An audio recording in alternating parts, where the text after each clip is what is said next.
10 நிமிஷத்தில் ஒரு 3 விசில் வெட்டிங்கன்னு வச்சோம் சிக்கன் பிரியாணி மாதிரி தக்காளி பிரியாணி ரெடி ஆயிடும். வாங்க இது எப்படி செய்கிறதுன்னு பார்க்கலாம். ஃபர்ஸ்ட் நான் ஒரு குக்கர் எடுத்து வச்சுருக்கேன். அது நல்லாவே ஹீட் ஆகிடுச்சு. தேவையான அளவு எண்ணெய் ஆட் பண்ணிக்கலாம். இப்போ பார்த்தீங்கன்னா ஆயில் நல்லாவே ஹீட் ஆகிட்டும்.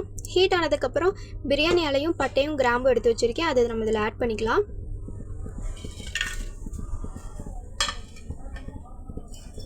இப்போ பார்த்தீங்கன்னா இது நல்லா ஆட் பண்ணிவிட்டு நல்லா வறுத்துக்கலாம், பொரிய விட்டுக்கலாம்.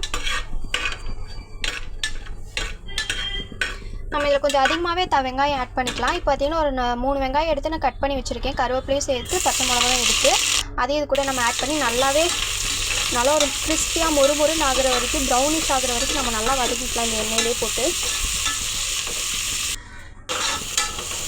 இந்த ரெசிபி ஜஸ்ட் ஒரு 10 நிமிஷத்தில் செஞ்சுக்கலாம். வேகமாக எல்லாமே கட் பண்ணி வச்சிட்டோன்னா குஸ்கா மாதிரி செம்ம டேஸ்ட்டாக இருக்கும்.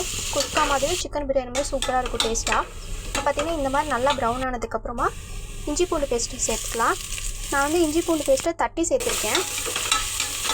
உங்கள்கிட்ட paste readymade paste homemade paste எது இருந்தாலும் நீங்கள் சேர்த்துக்கலாம். இப்போ நல்லா வறுத்துட்டோம். இதில் நான் புதினா எடுத்து வச்சுருக்கேன், ஒரு கைப்பிடி அளவு. அதையும் இது கூட ஆட் பண்ணிக்கிறேன்.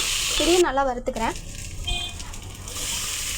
இப்போ பார்த்தீங்கன்னா இதே நல்லா வதங்கிடுச்சு. இப்போ பார்த்தீங்கன்னா ஒரு 4-5 தக்காளி எடுத்து வச்சுருக்கேன். ஒரு 5 தக்காளி எடுத்துருப்பேன். அது குட்டி குட்டியாக கட் பண்ணி இதில் ஆட் பண்ணியிருக்கேன். இதுவும் நல்லா இப்போ வதங்கிடுச்சு. இதுக்கு தேவையான அளவு தயிர் ஆட் பண்ணிக்கலாம் புளிப்புக்காக. லெமன் கூட இருந்தால் நீங்கள் ஆட் பண்ணிக்கோங்க. பார்த்திங்கன்னா இதுவும் நல்லா மிக்ஸ் ஆகிடுச்சு. இப்போ தேவையான மசாலா ஆட் பண்ணிக்கலாம். இப்போ பிரியாணி பொடி நான் ஆட் பண்ணியிருக்கேன், மிளகா பொடி ஆட் பண்ணியிருக்கேன், மஞ்சள் பொடி ஆட் பண்ணியிருக்கேன். பார்த்திங்கன்னா இது எல்லாத்தையும் ஒரு நல்லா மிக்ஸ் பண்ணி விட்டுக்கலாம். இப்போ பார்த்திங்கன்னா இது கொஞ்சம் அந்த பச்சை வாசம் போகிற அளவுக்கு நல்லாவே மிக்ஸ் பண்ணிக்கலாம் நம்ம. இப்போ பார்த்திங்கன்னா சூப்பராகவே நல்லாவே வதங்கிருச்சு. இப்போ தேவையான அளவு வாட்டர் ஆட் பண்ணிக்கலாம். நான் இன்றைக்கி வந்து 1.5 கிளாஸ் அரிசி எடுத்திருக்கேன், அதனால் 3 கிளாஸ் தண்ணி ஆட் பண்ணியிருக்கேன். நீங்கள் 2 கிளாஸ் எடுத்திங்கன்னா 4 கிளாஸ் தண்ணி ஆட் பண்ணிக்கோங்க. இப்போ இதை நல்லா மிக்ஸ் பண்ணிட்டோம். இப்போ பார்த்திங்கன்னா தேவையான அளவு உப்பு ஆட் பண்ணிக்கலாம். இதுக்கு தகுந்த மாதிரி உப்பு. இப்போ பார்த்திங்கன்னா உப்பு ஆட் பண்ணிவிட்டு நல்லாவே மிக்ஸ் பண்ணிக்கிறோம். நான் அரிசி ஒரு 1/2 மணி நேரம் ஊற வச்சு எடுத்திருக்கேன். சாப்பாடு அரிசி தான். இப்போ நல்லாவே தண்ணி கொதிச்சிருச்சு. இப்போ இந்த அரிசியெல்லாம் இதில் ஆட் பண்ணிக்கலாம் நம்ம. இப்போ பார்த்திங்கன்னா நான் எல்லா அரிசியும் ஆட் பண்ணிவிட்டு இதை நல்லா மிக்ஸ் பண்ணி விட்டுக்கலாம். இப்போ இது நல்லா கொதிக்கட்டும். உப்பு காரெல்லாம் கரெக்டாக இருக்கான்னு செக் பண்ணிக்கோங்க இந்த டைமில். இப்போ பார்த்திங்கன்னா இதை நல்லாவே மிக்ஸ் பண்ணி விட்டுட்டோம்.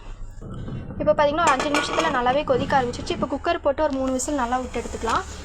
இப்போ பார்த்திங்கன்னா குக்கர் விட்டு விசில் எடுத்தாச்சு. நம்ம சூப்பரான நம்மளோட தக்காளி பிரியாணி ரெடி ஆகிடுச்சு. கண்டிப்பாக நீங்கள் உங்கள் வீட்டில் ட்ரை பண்ணி பாருங்கள். நம்ம சேனலை கண்டிப்பாக சப்ஸ்கிரைப் பண்ணி லைக் பண்ணி நிறைய பேர் ஷேர் பண்ணுங்கள். கண்டிப்பாக சப்போர்ட் பண்ணுங்கள். தேங்க்யூ ஃபார் வாட்சிங்.